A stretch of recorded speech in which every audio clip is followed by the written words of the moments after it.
மனிதர்கள்ட்ட அல்லாஹு தாலா அதாவது கஃப்லத் என்ற ஒரு குணம் இருக்கு. கஃப்லத் என்ற கோணம் என்னன்னு சொன்னா, அதாவது அதுக்கு நம்ம சொல்றதா இருந்தா சும்மா அப்படி ஒரு விளங்காத தன்மை மாதிரி இருக்கும். ஆனா அறிவாளியா இருப்பார், அறிவாளியா இருப்பார், எல்லாம் இருப்பார். ஆனா ஒரு விளங்காத தன்மை, முகஃபல் அல்ல. முகஃபல் என்று சொன்னா லேட்டா அப்படி ஒரு மந்தமா இருந்து விளங்குறது அதல்ல, ஒரு கஃப்லத்தான தன்மை இருக்கும்.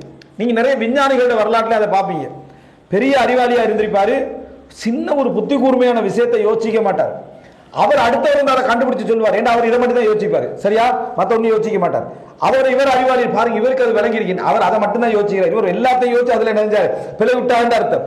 இந்த கஃப்லத் என்கின்ற ஒரு அம்சத்துல கஃப்லத் என்னன்னா ஒரு விளங்காத தன்மை போட்டு சிலருக்கு நம்ம என்ன சொல்றோம், மந்தமயிரை இவ்வளவு சொல்லி இவனுக்கு விளங்குதிலே நம்ம சில நேரத்தில் நினைப்போம். அது சில பொழுது அறிவுக்கும் கல்விக்கும் பலகீனமாக இருக்கலாம், அது பிழையாக இருக்கலாம். ஆனா சில பொழுதுல அவன் அஹ்லாக்குக்கு அது பெரிய உதவியா இருக்கு. அஹ்லாக்குக்கு பெரிய உதவியா இருக்கு, குடும்பத்துக்கு பெரிய அருளாக இருப்பான். என்ன காரணம் என்றா, எவ்வளவு வேலை சொன்னாலும் செஞ்சுக்கிட்டு இருப்பான். அந்த குடும்பத்துக்கு எவ்வளவு நன்மை செய்ய சொன்னாலும் அவன் செஞ்சுக்கிட்டு இருப்பான். நம்மளால எலும்பி நிக்க முடியாம இருக்கு, நம்மளால எலும்பி நிக்க முடியாம இருக்கு. ஆனா அந்த வேலையை அவன் செஞ்சுட்டு இருப்பான். அல்லாஹு தாலா அந்த அஜ்ர் அவனுக்கு எழுதிக்கிட்டு இருப்பான்.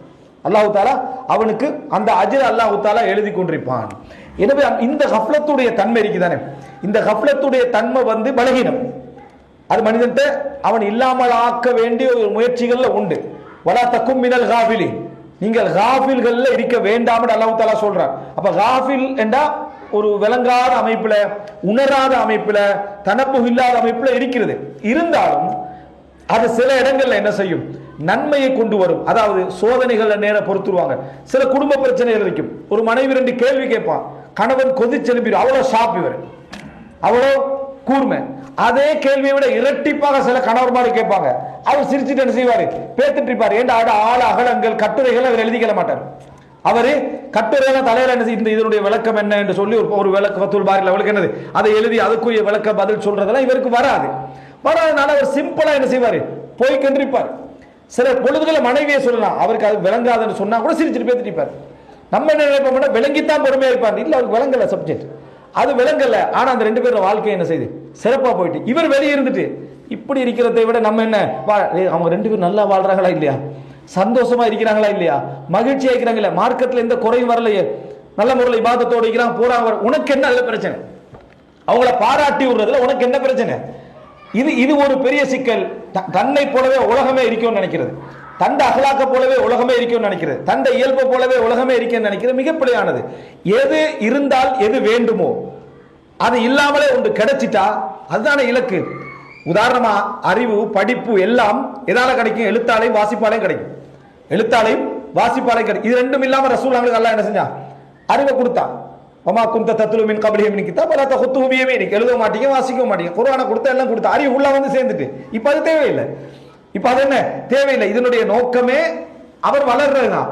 அது இல்லாம அது கிடைச்சிட்டா இது என்ன தேவையில்லை இடத்துக்கு வந்துட்டு. அதே தான் இதுலையும் எந்த குணங்கள் இருந்தால் அந்த குடும்பம் நல்லா இருக்க நினைச்சோமோ அது இல்லாமலே அந்த குடும்பம் நல்லா இருக்குதுடா, அதான் நோக்கம், அதான் நோக்கம். எனவே உங்களுக்கு நன்மை கூட இருக்கலாம், ஏன்னா நீங்க சோதனையில பொறுமையா இருக்கணும்.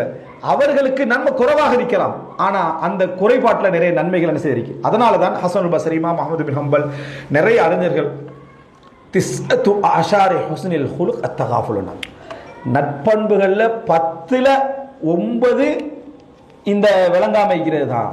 நட்பண்புகள்ல 10ல் 9 எது தெரியுமா, விளங்காமல் இருத்தல் தான். ஹசன் பஸ்ரி சொன்னாங்க, அத்தகாஃபுல் நிஸ்ஃபுல் ஹுலுக், அதாவது நல்ல பண்புகள்ல அரைவாசி இந்த கண்டுகொள்ளாமிக்கிற தன்மை இது அதுலதான் இருக்கேன்னு சொல்லிட்டு, பல் அல் ஹுலுக்கு குல்லுஹு அத்தகாஃபுல், இல்ல முழுசாவே தகாஃபுல் தான், விளங்காம இருந்துடுற. நமக்கு விளங்காம ஆகிக்குது, எல்லாமே விளங்குது, சரியா? அப்போ விளங்காம இருக்கிற சில விஷயங்கள் நடந்துட்டு இருக்கும், அவரால் தர்த்தீபா இருக்க முடியும். வீடே கலைஞ்சிருக்கும், அதுக்குள்ள ஒரு இடத்தை தேடி பிடிச்சி அமைதியா உட்கார்ந்துருப்பார், சரியா? நமக்கு ஒரே ஒரு ஏதாவது சரிஞ்சிருக்கும், உலகத்தை பெரட்டிடும். தர்த்தீப் முக்கியம், வாழ்க்கையில டீசன்சி முக்கியம், அது முக்கியம், இது முக்கியம். இது மாதிரி ஒரு வீட்டில் நம்ம மாறி தலைகீழா போயிடும், மாறி என்ன செஞ்சிடறோம், தலைகீழா போய்விடுகிறோம் என்பதை நம்ம பார்க்கிறோம்.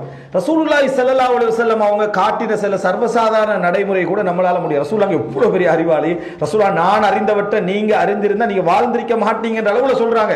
அப்படின்னா உங்களுக்கு அந்த அறிவு இல்லை, அதனால உங்களுடைய இறைச்சத்துடைய அமல்கள் குறைவா இருக்குது. எனக்கு அந்த அறிவு இருக்கு, அதனால நான் கடமையாக்கி தொழுது இருக்கிறேன். எனக்கு கடமையாக்கி 11 ரக்காத் தொழப்பட்டிருக்கேன், உங்களுக்கு அந்த கடமை வரல. எதன் காரணம்? அறிவுடைய அதிகம். ரசூலுல்லாஹ் வீட்டுக்குள்ள வராங்க, சாப்பாடு ஒன்று வைக்கப்படுது. கொஞ்ச நேரத்தை சொல்றாங்க, நான் சட்டியில கறியை கண்டனேன்றாங்க. சட்டியில கறியை கண்டன, இங்க கறி நீங்க கொண்டு வரல என்று ரசூலுல்லாஹ் கேட்கிறாங்க. இல்ல அது என்ன பரீரா அன்பளிப்பா தந்தது, எங்களுக்கு அது கூடாது தானே, அவங்களுக்கு சதக்காவா கிடைச்சது, சதக்கா எங்களுக்கு கூடாதானே. பரீராவுக்கு தான் சதக்கா, பரீரா எங்களுக்கு தந்தது அன்பளிப்பு ஹதியாவாக, அதனால எங்களுக்கு அது என்ன ஹலால் தான் அப்படின்னு ரசூலுல்லாஹி ஸல்லல்லாஹு அலைஹி வஸல்லம் இது ஃபிக்ஹ்ல கொண்டு வருவாங்க, சட்டத்துக்காக கொண்டு வருவாங்க. இதுல ரசூலுல்லாஹ்வோட இயல்பான கேள்வியை பாருங்க. சட்டியில கறியை கண்டனே, நம்ம அந்த லெவலோட நிப்பட்டாத மக்களும் இருக்கிறாங்க. அதாவது ஃபுல் சார்ஜ் ஆகி சட்டியில கறி இருந்தது கன்ஃபார்ம், சரியா? எந்த லெவலுக்கு அதுக்கு ஒரு பெரிய எக்ஸ்பிளைன் கொடுப்போம். எதனால வருது தெரியுமா? ஓவர், அதுல ஓவர் விளக்கம். இயல்பான ஒரு கேள்வியை கேட்க வேண்டியது, இயல்பான ஒரு விளக்கம் சொல்ல வேண்டியது. இதுல நம்ம வேற வேற கேட்கலாம். உனக்கு ஹராம், அவங்களுக்கு ஹராம், எனக்கு மட்டும் ஹலால், எல்லாருக்கும் தான் ஹராம். அதை எப்படி சட்டியில வச்சுட்டீங்க? சட்டி கொண்டு கொட்ட வேண்டியதானே, என்னத்துக்கு சும்மா சட்டி? இப்படின்னு 1000 கேள்வி என்ன செய்வோம் நம்ம கேட்டுக்கிட்டு. எதன் காரணமா வருது? இதையே அந்த கஃப்லத் உள்ளவர், தகாஃபுல் உள்ளவர், அல்லது ஒரு அத்திதாலான குணம் உள்ளவர், நடுநிலையான நிதானமான குணம் உள்ளவர் சிம்பிளா என்ன செய்வார்? அதை எடுத்துக்கிட்டு போயிட்டு இருப்பார், ஒரு பிரச்சனை வைக்காது. எனவே குடும்ப வாழ்க்கை பிரச்சனை யார் கொண்டு வந்து சொன்னாலும் உடனே அது குடும்ப வாழ்க்கை பிரச்சனை முடிவு. குணப்பிரச்சனைகள் நிறைய குடும்ப வாழ்க்கை பிரச்சனை என்ன செஞ்சு மாறிக்குது. அதே நபர் இன்னொரு ஆளோட சிம்பிளா வாழ்ந்து கண்டிப்பான். எப்படி வாழ்றேன்னு நான் பார்ப்பேன், அப்படி எல்லாம் இல்லவே இல்லை, எல்லாம் யாருக்கும் வைக்கல. எப்படி வாழ்றேன்னு பார்ப்பேன், வாழ்வான். உன்னோட வாழ இல்லாதவங்க இன்னொரு வாழ வாய்ப்பு இருக்கு, உனக்கு வாழ இல்லாத நீ இன்னொரு ஆள என்ன செய்யுது வாழ வாய்ப்பு இருக்கு. யாரும் விவாகரத்தால கெட்டவர்கள் இடத்துக்கு வாரதில்லை, கெட்ட செயல் செஞ்சிருந்தாலே தவிர. எனவே தகாஃபுல் என்பது கண்டுகொள்ளாமை என்பது, அதான் ஒரு பெண்மணி சொல்றாவே, அதாவது ஜவுஜி எங்கட கணவன் வீட்டுக்குள்ள நுழைஞ்சா என்ன செய்வாருன்னு சொன்னா, லா யஸ்அலு அம்மா அஹித், ஜவுஜி இதா தகல ஃபஹித் வ இதா ஹரஜ அசித் வலா யஸ்அலு அம்மா அஹித். என்ற கணவர் வீட்டுக்குள்ள நுழைஞ்சாருண்டா சிறுத்தை, வெளியே போனார் என்றால் சிங்கம், கிடைச்சது அகப்பட்டதுக்கெல்லாம் கேள்வி கேட்க மாட்டார்னு வருது. இது அறிஞர்கள் விளங்கப்படுத்த டைம்ல ஃபஹத் அதிகமாக தூங்கும், சிறுத்தை நிறைய நேரத்துக்கு என்ன செய்யும் தூங்கும். அதனா ஒரு கவனமின்மையை என்ன செய்யுது அது காட்டுது. வீட்டுக்குள்ள அவர் நிறைய மிச்சமாக விஷயங்களை அலட்டிக்கன்னு கவனமின்மையோடு இருப்பார், அது அலட்டிக்கல மாட்டார். வெளியே போனா அவருடைய சிங்கமாக அவர் என்ன செய்வார் இருப்பார். அதே நேரம் கண்டது பிடிச்சது தொட்டதுக்கெல்லாம் கேள்வி என்ன செய்ய மாட்டார், கேட்க மாட்டார். காரணம் ஃபஹத் அவர் இருக்கிறதால. நமது பிரச்சனை அதல்ல, வெளியே போனா சிறுத்தை, உள்ளுக்கு வந்த சிங்கம், சரியா? இந்த மாதிரியான நடைமுறை நமக்கு இருப்பது எதனால் நமக்கு வருது? இந்த தகாஃபுல் என்ற அந்த தன்மை நம்மிடத்துல இல்லாத. அப்போ நிலைமுறை புரிஞ்சுக்கோங்க, நம்மள்கிட்ட கொஞ்சம் பலாதத்திரிக்கன்னு விளங்கிட்டாங்க. பலாதத்துனா கொஞ்சம் லைட்டான மந்தம் வைக்கிற மாதிரி உங்களுக்கு எதுலையாவது விளங்கிச்சுன்னு சொன்னா மந்தம் கூடாது. மந்தம் நல்ல பண்பல்ல, நல்ல பண்புனா எங்களுக்கு உதவாதுதான். ஆனா இது சில இடங்களுக்கு உதவுது, இது சில இடங்களுக்கு எங்களுக்கு உதவுது. அந்த உதவுற இடங்கள் எதுன்னு பாத்தீங்கன்னா, அடுத்த மனிதர்களோட டீல் பண்ற டைம்ல, அடுத்த மனிதர்களோட பண்பாடாக நடப்பதற்கு, அடுத்த மனிதர்களோட பொறுமையாக நடப்பதற்கு இது மிக முக்கியமான ஒரு காரியமாக என்ன செய்யுது இருக்குது. அதை நீங்க என்ன செஞ்சுக்கங்க. அதை இன்னும் சொல்ல போனா சில விஷயங்களை பொறுமை காக்கிறதுக்கு, சில விஷயங்களை சோதனை விளங்கினா தானே பொறுமைக்கான ட்ரை பண்ணுவோம். சோதனை விளங்காமைக்கிற தன்மை இருக்குது. இந்த மாதிரியான விஷயங்களுக்கெல்லாம் இது முதலாவது ஒரு மனுஷனுக்கு மருந்து செய்ய போறோம்னா முதல்ல எதை இல்லாமக்கிறது எனஸ்தீசியா தானே, போட்டு ஆளை மறக்கடிக்க செஞ்சுட்டு தான் வலியை கொடு. அதுக்கப்புறம் பொறுமை ஆகிக்கிறான். உள்ளவன் உசுரோட அறிவோட உள்ளவன் துடிக்கிற துடிக்கி அவனுக்கு அறிவு என்ன, அது அப்படியே அந்த லிங்கை இல்லாமக்கிட்டாச்சு, கனெக்ஷனை, அதோட அவன் என்ன செய்யறான், நிம்மதி ஆகிக்கிறான். இதுதான் அதனுடைய ஒரு பகுதி, இதுதான் அதனுடைய ஒரு பகுதி. போதையே மனுஷன் எடுக்கிறான் அதுக்கு போறதுக்கு, என்னது எல்லாத்தையும் மறக்கிறது. இயல்பாவே எல்லா குணங்கள்ல சிலதை என்ன செஞ்சுக்கிறான், கஃப்லத்துகளை தந்திக்கிறான். அந்த கஃப்லத் மிகவும் சில இடங்கள்ல உதவியாக அமையும் என்பதை நம்ம புரிந்து கொள்ள வேண்டும். அன்புள்ள சகோதரர்களை, இதுல நான் 3 விஷயங்களை சொன்னேன். முன்னுரை உங்களுக்கு என்ன செஞ்சேன், சில பகுதிகளை நான் பதிவு செய்தேன். இது போல மனிதண்ட வாழ்க்கையில இருக்கக்கூடிய எத்தனையோ விஷயங்கள், உதாரணமா பண்பாடு சாராத ஒரு விஷயத்தையும் சொல்றேன். அல்லாஹ் ரப்பல் ஆலமீன் பூரணத்துல பூரணமானவன், பூரணமான குணங்கள்ல பூரணமானவன். அப்படின்னா மனிதனுக்கு எது குறைன்னு நம்ம பார்க்கிறோம், எது குறை, அதெல்லாம் அல்லாஹ் தஆலாவுக்கு இல்லாம இருக்கணும். மனிதன் எதை குறைன்னு நினைக்கிறான், மனிதன் பிள்ளை இல்லாததை குறைன்னு நினைக்கிறான், மனைவி இல்லாததை குறைன்னு நினைக்கிறான். அல்லாஹ் பிள்ளை இல்லை, குழந்தைகள் இல்லை என்பதைத்தான் நிறைய என்று நினை. அல்லாஹ்வுடைய பண்பலை அதான் நிறை. அல்லாஹ்வுடைய நிறையது, அதாவது லம் யத்தகிது சாஹிபத்தன் வலா வலதா, மனைவியை எடுத்துக்கொள்ளல, பிள்ளை எடுத்துக்கொள்ளல. சுப்ஹானல்லாஹ், அல்லாஹ் தூய்மையானவன். தூய்மைக்கல்ல அடையாளம் சொல்றதே மனைவியும் இல்லை பிள்ளையும் இல்லைன்னு சொல்றோம். அதுக்கு ஒரு இன்னொரு கோணம் இருக்குது, அதுக்கு இன்னொரு கோணம் இருக்குது. இன்னொரு பகுதி கோணம் என்னன்னு சொன்னா, உண்மையிலேயே குழந்தைகளும் பிள்ளைகளும் என்பது, அதாவது இந்த குழந்தைகளும் மனைவியும் என்பது அல்லது குழந்தைகளும் கணவனும் என்பது ஒரு பலகீனம். ஒரு பெண்ணுக்கும் பலகீனம், ஒரு ஆணுக்கும் பலகீனம். நல்லா யோசிச்சு பார்த்தா கல்யாணம் முடிக்காம சரியான விளங்கு. சட்டப்படியோ அகலாக்கு ரீதியாகவோ பண்பாட்டு ரீதியாக சொல்லலை, படுற கஷ்டத்தை யோசிச்சு பார்த்தா விளங்கிட்டா. ஒன்று யோசிச்சு பார்த்தீங்கன்னா, ஒரு பெண் தன்னை வந்து என்ன செய்யறாள், படிச்சுக்கிறாள். ஒருவருக்கு கீழே கொண்டு போய் தன்னை, அதாவது கௌரவமாக வாழ்ந்த ஒரு இடத்துல இருந்து, நினைச்சதெல்லாம் செஞ்ச மாதிரி வாழ்ந்த ஒரு இடத்துல இருந்து கட்டுப்பாடு என்ன செய்யறா ஒரு பெண் கொண்டு வராள்.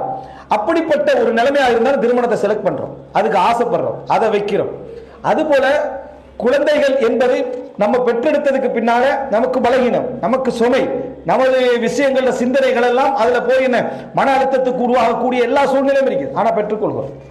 இருந்தாலும் சுஃபியான் தௌரி ரஹ்மத்துல்லாஹ் அவங்க சொல்றாங்க, மனைவி பிள்ளைகள் என்பது பலகீனம். அவர் ஒளிஞ்சுதானே வாழ்ந்தாரு, அதனால அவர் அதுல என்ன செய்யல, கூடுதலான கவனம் என்ன செய்யல, செலுத்தவில்லைன்னு பார்க்கிறோம். சுஃபியான் தௌரி ரஹ்மத்துல்லாஹ் அவர்களுக்கு அவர் மௌத்தாக இருந்த இந்த பிள்ளைகளுமே என்ன இல்லாத லெவலுக்கு அவர் என்ன செஞ்சாரு, ஆக்கி கண்டாரு. அதான் சிறந்த சுன்னத்தில் இது, ரசூலுல்லாஹ்வோட ஹதி அல்ல, அவருடைய நிலைமை அப்படி, அவருடைய தனிப்பட்ட நிலைமை. ஆனா ரசூல் ஸல்லல்லாஹு அலைஹி வஸல்லம் அதுக்கு வலியுறுத்துறாங்க, ஆர்வம் ஊட்டுறாங்க. அப்ப நமக்கு பலகீனம் தான் குழந்தைகள் என்பதும் மனைவி என்பதும், அல்லது பெண்களுக்கு கணவன் என்பதும் வாழ்க்கையில் என்ன ஒரு பலகீனம், ஒரு சுமை என்கின்ற ஒரு இடத்துக்கு அது வருது. ஆனா மனுஷன் அந்த பலகீனத்தை விரும்பி என்ன செய்யறான், ஏற்றுக்கொள்கிறான். ஏனென்றால் அந்த பலகீனத்துல தான் அவனுடைய வாழ்க்கையுடைய பலமே என்ன செய்து இருக்குது. இல்லை என்றால் அவன் வாழ்றதுக்கான அர்த்தத்தில் அரைவாசி அவனுக்கு விளங்க, வாழ்றதுக்கான அர்த்தத்துல அரைவாசி விளங்காது. இறுதி காலத்துல திருமணத்துடைய அந்த இன்மையுடைய வழி அவர் என்ன செய்வான், அந்த நேரத்தில் நிறையவே உணர ஆரம்பிப்பான். எனவே இதெல்லாம் நீங்க யோசிச்சு பார்த்தீங்கன்னு சொன்னா, அல்லாஹு தஆலா குழந்தை இல்லாமலும் மனைவி இல்லாமல் இருப்பதை பலம் என்றான். அந்த பலம், அதாவது மனிதனை பொறுத்த வரைக்கும் அவனுக்கு என்ன செய்யணும், குழந்தை இருக்கணும், பிள்ளை இருக்கணும் என்பது அவனுடைய பலமாக என்ன செய்யுது, அது இருந்து கொண்டிருப்பதை நம்ம பார்க்கிறோம். இது போல நீங்க எத்தனையோ வாழ்க்கையுடைய நடைமுறைகள் எல்லாம் நீங்க எடுத்து பார்த்தீங்கன்னு சொன்னால், சில பலகீனங்கள்ல அல்லாஹு தஆலா பெரிய ஹைர்களையும் பெரிய நன்மைகளையும் பெரிய சிறப்புகளையும் அல்லாஹு தஆலா என்ன செய்கிறான், வைத்திருக்கிறான். அது அந்த முழு குணத்தையும் பாராட்டுவதல்ல, அந்த முழு இயல்புகளை பாராட்டும். இயல்பாய்ந்தா ஒன்றும் செய்யலாது, குணமாக இருந்தா பண்பாக இருந்தா நம்ம அதை மாற்றணும். ஆனால் அதை மீறி நம்மகிட்ட அதை சில பகுதிகள் அதில் இருந்து கொண்டிருக்குமா இருந்தால் அதில் சில நன்மைகள் என்ன எங்களுக்கு உண்டு, அதில் சில பலன்கள் உண்டு. சாதாரண பலன்கள் அல்ல, மிகப்பெரிய பலன்களை நம்ம அதில் என்ன செய்யலாம், சிந்தித்து பார்க்கிற நேரத்தில் நம்ம அறிந்து கொள்ளலாம். அல்லாஹு ரப்புல் ஆலமீன் நம்ம அடிக்கடி என்ன கேட்கக்கூடிய அந்த துவாக்கல்ல உண்டு, தக்பீர் கட்டிய பின்னால அல்லாஹும்ம ஹ்தினி லி அஹ்ஸனில் அஹ்லாக் லா யஹ்தி லி அஹ்ஸனிஹா இல்லா அன்த் வஸ்ரிஃப் அன்னி சய்யிஅஹா லா யஸ்ரிஃப் அன்னி சய்யிஅஹா இல்லா அன்த். யா அல்லாஹ், அஹ்லாக்குகளிலேயே மிகச் சிறப்பான அஹ்லாக்கின் பக்கம் எனக்கு வழிகாட்டு. அதன் பக்கம் உன்னை தவிர வேற யாராலும் வழிகாட்ட முடியாது. அந்த அஹ்லாக்குகளிலே மோசமானவைகளை விட்டு என்னை திசை திருப்பு. உன்னை தவிர அதன் கெட்டவைகளை விட்டும் யாராலும் திசை திருப்பவும் முடியாது. அப்படி என்ற ரசூலுல்லாஹி ஸல்லல்லாஹு அலைஹி வஸல்லம் அந்த வஜ்ஜஹத்தில் வந்து வரக்கூடிய துவால கடைசியாக என்ன செய்ய, பெரிய துவா வஜ்ஜஹத் வான அவ்வளவு முஸ்லிமீனோட நம்ம நிறுத்திடுவோம். அதுக்கு பின்னால் அந்த துவா என்ன செய்யும், அது வரும். அதில் வந்தீங்கன்னா நீங்கள் பார்த்தீங்க, ஒரு மிக சிறப்பான ஒரு வார்த்தை அது, அல்லாஹும்ம ஹ்தினி லி அஹ்ஸனில் அஹ்லாக் லா யஹ்தி லி அஹ்ஸனிஹா இல்லா அன்த் வஸ்ரிஃப் அன்னி சய்யிஅஹா லா யஸ்ரிஃப் அன்னி சய்யிஅஹா இல்லா அன்த். நம்ம இந்த துவாவை தமிழ்லையும் கேட்கலாம், ஆனால் அல்லாஹ்வுடைய தூதர் சொன்ன வார்த்தையில் ஒரு பவர் என்ன செய்யும் இருக்கும், அதுக்குள்ள சில ஆழமான அர்த்தங்கள் இருக்கும், அதில் ஒரு பரக்கத்தை என்ன செய்யும் இருக்கும். அதனால முடிஞ்சு அதை பாடமாக்கிங்க. அல்லாஹு தஆலா நல்ல அஹ்லாக்கையும் புரிந்து கெட்ட அஹ்லாக்களையும் புரிந்து அவனுடைய நன்மை தீமைகளை புரிந்து இயல்புகளையும் புரிந்து நடக்கக்கூடிய பொருத்தமான சிறப்பான பண்பாட்டையும் பண்பையும் அல்லாஹு தஆலா அனைவருக்கும் தந்தருள் பாலிப்பானாக. ஹதா மா இந்தி வல் இல்மு இந்தல்லாஹு அகூலு கௌலி ஹதா வ அஸ்தக்ஃபிருல்லாஹ் லி வ லக்கும்.